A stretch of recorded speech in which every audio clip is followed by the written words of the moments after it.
Lyon Pôle Bourse, faire grandir les entreprises grâce à la cotation, animer le club des sociétés cotées et développer un écosystème boursier dynamique.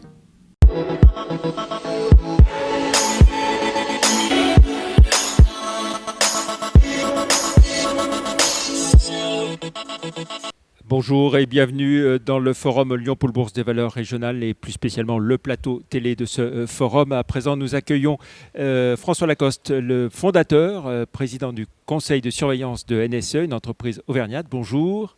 Bonjour. Une entreprise dans le secteur de l'électronique, on va dire, qui a vu le jour en 1983, c'est ça ? C'est ça. J'ai fondé l'entreprise NSE, ça veut dire Niserolles Système Électronique. Niserolles, c'est le petit village à côté de Vichy en Auvergne, dans lequel j'ai créé l'entreprise avec 5 salariés en 83. Et donc nous travaillons dans le domaine de l'électronique et pour des secteurs appliqués, essentiellement dans la défense, 60% de notre chiffre d'affaires, l'aéronautique civile et 20% en développement fort en ce moment, dans le médical et le secteur ferroviaire. Voilà. Alors aujourd'hui, NSE, c'est une entreprise de combien de personnes au total, combien de sites et quel chiffre d'affaires ? Nous sommes 700 personnes au total, 450 en France, basées sur 8 sites, 5 en Auvergne, 1 en Rhône-Alpes, donc ça fait 6 en Auvergne-Rhône-Alpes, 1 à Brive, en Corrèze, et un autre au nord de Paris. Voilà. Et quelle part d'activité en France et à l'international, hors France ? Alors, la France, nous avons fait en 2019, dernier exercice clos au 31 décembre, un chiffre d'affaires de 73 millions 76 millions 3, pardon, et puis 38% à l'export dans différentes filiales. Nous sommes présents sur la zone Amérique du Nord avec 2 filiales au Canada, sur l'Amérique du Sud au Brésil, sur l'Afrique avec le Maroc et sur la zone sud-est asiatique en Inde, à Bangalore, avec 2 filiales également. Il est important de noter que nous sommes structurés en 3 divisions d'activité. La conception, donc avec des bureaux d'études, conception soit de produits propres, soit à la demande de nos clients. Une division intégration où là on fabrique pour le compte de nos clients. Et enfin une division service qui est en fort développement, qui fait 45% de chiffre d'affaires l'année dernière, qui va faire 50%. Alors le service, c'est essentiellement la maintenance, la réparation, la logistique associée, la relation client associée. Et on le fait à l'international. Alors si on essaie de voir quel a été l'impact pour vous, les conséquences pour vous de la crise sanitaire en termes d'activité et d'organisation peut-être aussi forcément. Alors, c'est une question vraiment d'actualité. La crise Covid, ça nous a impacté le secteur aéronautique à 90% de notre activité. C'est 20% l'aérocivil chez nous. Et ça, vraiment, ça a été on-off, un arrêt, mais total, à partir du mois de mars. Donc, on a redéployé les salariés qui étaient sur cette activité sur d'autres fonctions, notamment dans la BU, dans la division intégration. Ça repartira doucement, ça commence à repartir doucement. Heureusement, nous sommes électroniciens. Je pense que pour les entreprises du secteur mécanique ou composite, qui sont directement sur des fabrications de sous-ensembles d'aéronefs, c'est très difficile. On travaille dans la partie hélicoptère, qui est peut-être moins touchée que les avions. Et donc on travaille, je vous l'ai dit, dans le domaine militaire, donc dans l'aérodéfense aussi, ce qui nous sauve. Sur le plus gros problème que nous avons aujourd'hui, du fait de cette crise, c'est le transport aérien.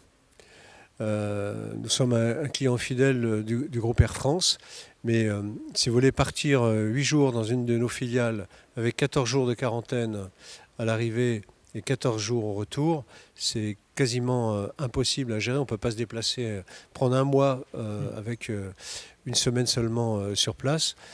Et en plus, même des pays comme l'Inde sont très touchés par le Covid, ce qui ralentit les flux logistiques et indirectement donc toute notre organisation. Voilà, donc une activité fortement impactée sur cet exercice 2020, clairement pour vous. Pour nous, c'est moins 20% de chiffre d'affaires. On arrive à préserver les marges du fait de nos activités à forte valeur ajoutée dont je vous parlais tout à l'heure, les activités défense et les fonctions services. Voilà. Si on essaye de se projeter à moyen terme, comment est-ce que vous voyez l'avenir de NSE ? Alors, on a la chance d'avoir des contrats pluriannuels, donc ça nous donne une lisibilité et puis on a un amortisseur du fait de ces contrats. Donc sur NSE en France, on pense à partir de 2021 à revenir peu ou prou entre l'exercice 2020 et le 2019 qui était excellent, et 2022 de retrouver notre niveau avec les diversifications engagées dans le secteur médical et ferroviaire.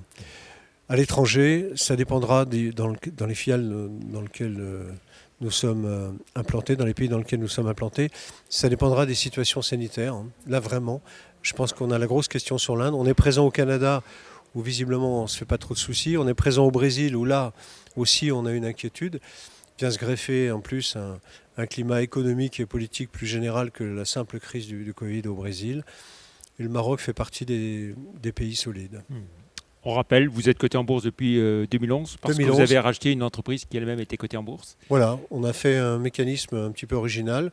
On avait une cible d'acquisition qu'on a donc achetée en 2011 et on a fait ce qu'on appelle une fusion inversée. C'est-à-dire que plutôt que de se lancer dans toute une procédure, mais une fois qu'on a acheté cette cible en bourse, on a fait une fusion inversée et donc la société s'appelle NSE, mais a intégré, absorbé le périmètre CT Industrie. Voilà. Et par rapport à vos développements internationaux, j'imagine que la bourse, ça vous donne apporte une crédibilité, visibilité. Crédibilité, force de représentation, des marchés qui finalement sur le marché mid-cap, small and mid, est un variateur un peu moins sensible que le CAC, par exemple. Et on se rend compte que quand il y a une crise dans le CAC, hop, il y a des investisseurs qui viennent chez nous et qui, quand le CAC repart, hop, ils repartent. Donc, mais globalement, nous, on a une courbe qui est supérieure à la moyenne, donc on ne s'en plaint pas. Très bien. Merci beaucoup François Lacoste d'être venu, donc Merci. PDG, président du conseil de surveillance de NSE, d'être venu à notre micro. Merci, au revoir. Au revoir.